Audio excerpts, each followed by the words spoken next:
What's going on, guys? Kiger here. Elemental Lord system has been in the game for a bit.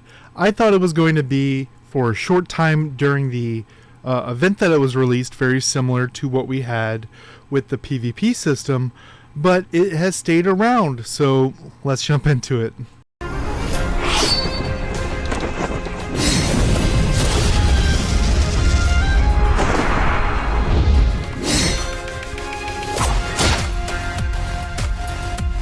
Alright guys, so I don't have a lot of footage from before it was added, but what we're looking at right here is Elf. He's another content creator. The link to this will be down below. And as we see up here at the, let me go over here, top left over here, you'll see the point rankings. Obviously, you do more damage during the time limit, you'd get more points. We've pretty much all done Elemental Realm.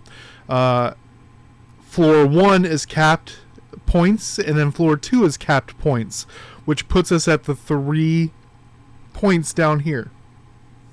Now once you get to floor 3, this ends up being timed based. You get to pick one of the 3 difficulties, go in, and you get points based on how you did, as well as the fairies up here to the top right, based on their stars, as well as an additional based on if they're the right element or not. Ideally, you should be going in with full fairies of the correct element. If they are all 3 rainbow, it'll be 80%, as you see. And obviously, this is going to be a big way of how you get IOs, inscriptions, and orders.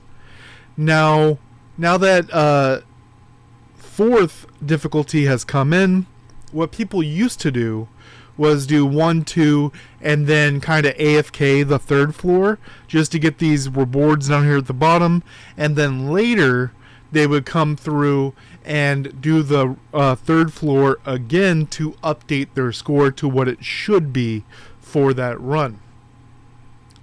That has changed.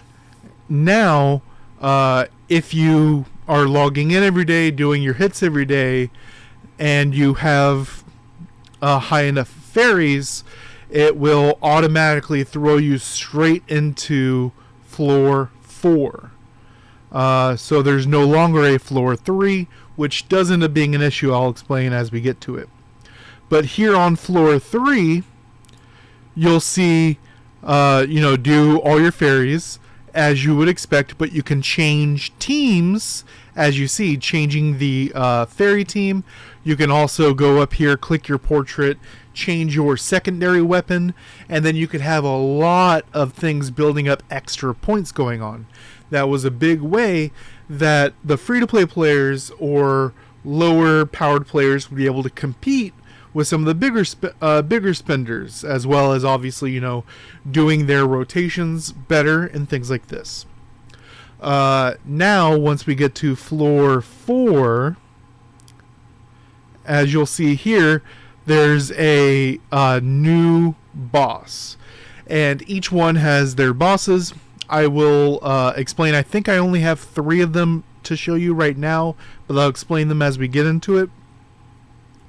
But it ends up being very similar to what the floor 3 boss is, but exacerbates what's going on. For example, in fire right here that we just saw, the hook boss right here, he starts at full HP, but he loses HP very quickly, and you do more damage when they're low HP with things like Holy Echo passive, or fire, the Gen 2 flame unit, Anathria, or even Natsu from the collaboration. Then we have this dark, where's she at? Dark Chestnut Rose, which starts at 0 HP. So you get to exacerbates what the initial floor 3 was trying to do. You were just doing the same thing, but at a higher difficulty and more focused in on what you were trying to do. a big thing here is you can only bring in fire. They are doing a change soon so that your assist fairies can be whatever you want for stats and such. But as it is right now, you can only bring in fire. So your 4 active have to be fire. Everything on your bench has to be fire. You also cannot swap flower fairy teams, which hinders players that put in the extra time to do that, as well as they locked the picture function so you can't swap weapons either, as we'll see. So a lot of that, I'm not sure. The fairies are definitely something that's made to be in the game. The weapon swapping, I'm okay with them getting rid of, because you ideally shouldn't be able to do that. But the fairies thing is an issue. And then every day you'll see difficulty 1 right here. So you're at floor 4, difficulty 1. And then if you do enough damage, this being the target number, you'll get this reward. And then the next time it comes around, you'll be on difficulty 2. And what's interesting is they do the difficulties before the score. So you'll see, I did a picture of it before. I don't have it to show you right this second, but it shows me on difficulty 2 with only 10,000 points. But I'm in number 1 versus second and third are both floor 1, difficulty 1, but have, over 100,000 points each. So even though they have more points than me, because I'm on a higher difficulty, I'm automatically number 1. And that really pushes it towards the pay-to-win players, which is something I would like to see change as well. It should all be 1 difficulty, and everyone should be based on their points. The fairy swapping should be allowed. The weapon swapping should not be allowed, in my opinion. Now let's get into the actual combat, learning the mechanics, right? So as you see here, bringing in all the fire for the max elemental. Grafting for more. I love this rose picture. Very, very cool. I'm probably going to steal that as a thumbnail at some point, but I think that's really cool. Alright, so I'm just going to go over the initial abilities. Alright, so as we see, she does some chops forward with her sword. Nothing crazy. Boom, boom. And she's charging up her sword to do a big slash. What you can do, here it is, boom. So as you see, she is stepping forward. She just did her big sword swing around there. What you can do, if you move around, she'll focus on you. But when she goes into the full swing, you can literally walk through her. So standing right here, literally walk at her. Because if you get hit by this, you get knocked back, you lose points. You don't lose points, but you aren't able to deal damage during that time. So you are effectively losing points. So when she does this step forward move, which is her most common skill, puts the sword in front of her, charge up, swing, and this is the most common one she'll do. It does a bunch of damage, but to dodge it, wait for her to start to step forward and either dodge to the side or walk through her. Then we also have these 2 mechanics right here, big circles on the ground, and then a dash forward skill right here. Sorry, a ranged attack skill. These will pop up from time to time. That was the dash forward, and now we have some, I think it's extra swings of her sword. When she did the swing, swing, swing, this is like them coming back. So you do have to be a bit more mobile. So if you're doing cannon, which has the best PvE DPS, you have to be careful about picking your points. You want to wait till a lot of this dodging stuff finishes, and then like right now is a good time to use it. She already did a bunch of her stuff. And then she summons a little rose. that heals a lot over time. Ideally, you want to use healing block skills, which Cannon, the top left skill, innately does that if you're in preparation, which you should be. Several fire units, including Anathria, have the reduction of healing effect, so you can kill the flower very, very quickly. You see the flower right here. This person's ignoring it, but if you kill it, if you destroy it, then she stops moving and you're able to hit her. She takes more damage during that time. Alright, swing, swing, swing. Using the abilities. And I think that's it for mechanics. Give it a few more seconds, see if what her next skill is. Here's the step forward. You see the shining sword? And then now she's going forward. You want to step to the side or walk through her. Boom. And you see it knocked him back. Cannon. Good time for the cannon. Alright. So now let's get into the next element. Alright guys. This is going to be wind. This is my recording. As you see, this is on the NA 188 server. So I didn't really focus on wind. So there's not a lot of great options for me. I do have my biggest stars up top, lower stars down bottom. Let's get into it. I'm not really going to be fighting here in this attempt, but I am going to be showing the mechanics of the fight. So we start the fight. She does a small circle, then a big circle, and these are both knockbacks. If you get hit by the first one, you're going to get hit by the second one. So ideally you want to stand out, and then after the first inner circle, step in, fight, and then do your fight against her, and then you won't get hit by any of it.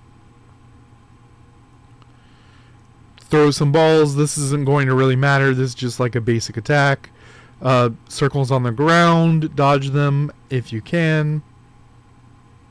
Then, this is the mechanic from the third floor, where you fight the other wind fairy. Well, you don't fight a fairy, sorry. On Old Wind Floor 3, it was just the summoned monsters. This is, you're fighting Camellia, which her primary thing here is to just CC you, the knockups, knockbacks, things like that. That's really all she's trying to do. And then you're going to get a bulk of your points from killing the summoned units. Which I think I do. See, now we do outer, inner. She does them back and forth. You can kind of play around them. And this is where you're going to get most of your points, by killing them during all this stuff on the ground messing with you. I end up killing them just because they're getting in the way of showing you what the skills are. Inner. Boom. Alright.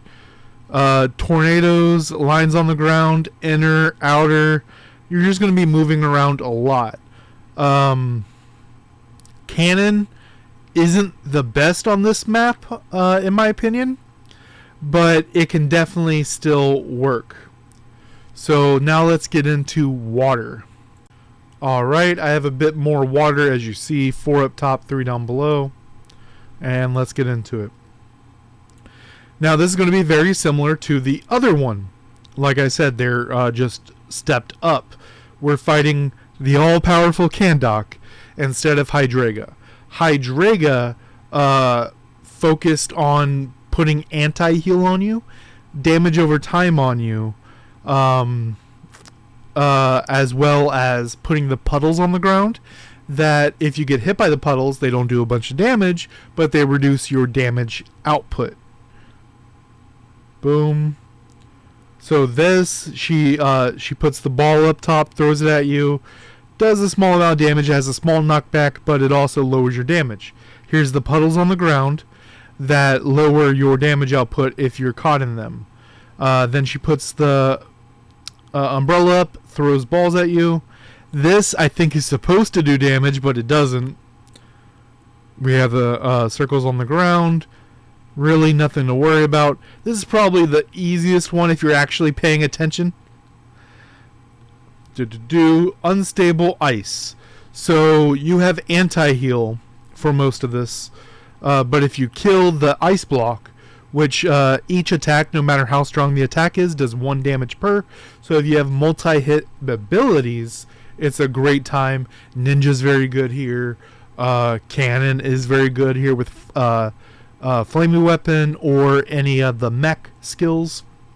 And then when the crystal is destroyed, I don't know if I do it here or not. Okay, yeah. So when the crystal is destroyed, you get an attack buff, as it says in the pop-up, and you get healed. Now she's also doing the waves, as you see up there, which Hydreiga is kind of known for. Does damage coming out, anti-heal, damage coming in, and pulls you back.